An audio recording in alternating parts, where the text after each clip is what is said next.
Minecraft Hardcore is the most difficult mode in vanilla Minecraft, and today I decided to try to not only beat the game, but get maxed out items in preparation for my biggest ever project in any hardcore world I've ever had.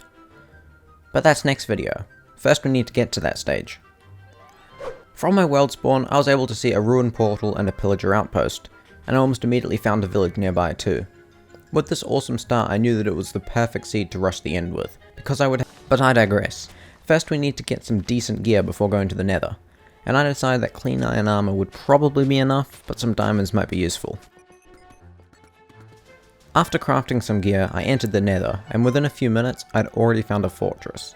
I went to loot the chests first because I had no pickaxe, but that was soon fixed by some diamonds I found.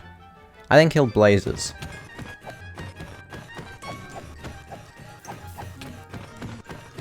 Now with all of my blaze rods, all I needed was ender pearls and obsidian. The reason I need obsidian is because to get enough gold to trade with piglins for all of my ender pearls, I'm going to need to do a lot of exploring. With obsidian, I can just make a portal wherever I finish trading, and then I'm straight back into the overworld. I have to travel like 1,000 blocks though, but I very quickly find the portal room, along with some nice enchanted books in the library. Now that I can enter the end, I see no reason to wait, so I go into the end and realize that I don't have many arrows, but thankfully just enough to shoot all of the crystals.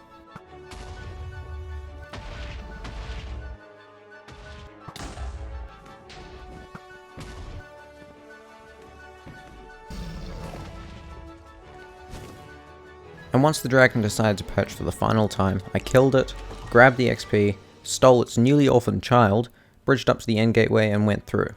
And after a pretty crap spawn, I bridged towards the only large island I could see, and after about 10 minutes of searching, I saw this in the distance.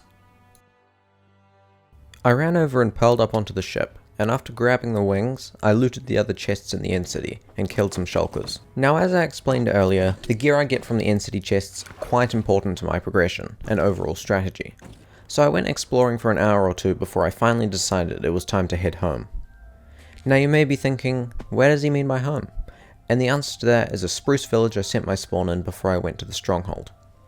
This is my base for now, and I trapped some of the locals to exploit their salesman skills, and got full mending on my armor, weapons, and tools.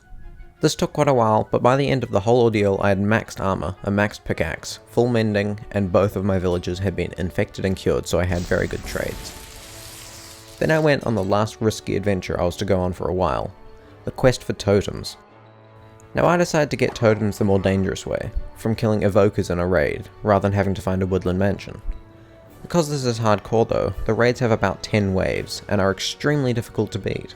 But after getting some high saturation food, and killing my first evoker about 4 waves in, I now had a totem and was a bit more confident in beating the rest of the raid by knowing that I had a second life. After that raid, I had a total of 5 totems, and then I went to mine some ancient debris, because netherite is pretty much the only thing I'm missing at this point. But sadly due to my lack of beds or TNT, I only found enough for 1 ingot in that mining trip. Now I set out on the final big task of the episode that took me multiple real life days to complete, getting a fully powered beacon. Also I found a tuxedo cat in the raid village and tamed it, and then when I took it back to my base, it immediately plunged its face into a pumpkin, so I suppose that was an easy way to name it. The beacon grind starts with killing wither skeletons for their skulls, which only took about 30 minutes, which was surprising considering how unlucky I'd been with enchanting, mining and exploring previously. Once I had enough, I went and fought the wither, and it didn't even hit me once. With that, I made the beacon, but that still presented the problem of the 164 mineral blocks I need to have a fully powered beacon. To help this, and my lack of netherite, I went and did pretty much every kind of mining. Ancient debris mining, quartz mining, diamond mining, iron mining, but sadly it still wasn't enough. So what I did next was I grabbed a bunch of rockets and flew around in the nether and got a bunch of gold blocks from bastions, which eventually, after hours and hours of searching, mining and killing those stupid brutes, I finally had enough to make a fully powered beacon. But to see why this is vital to my world, well, you have to wait until next episode, and to make sure you see it, maybe subscribe.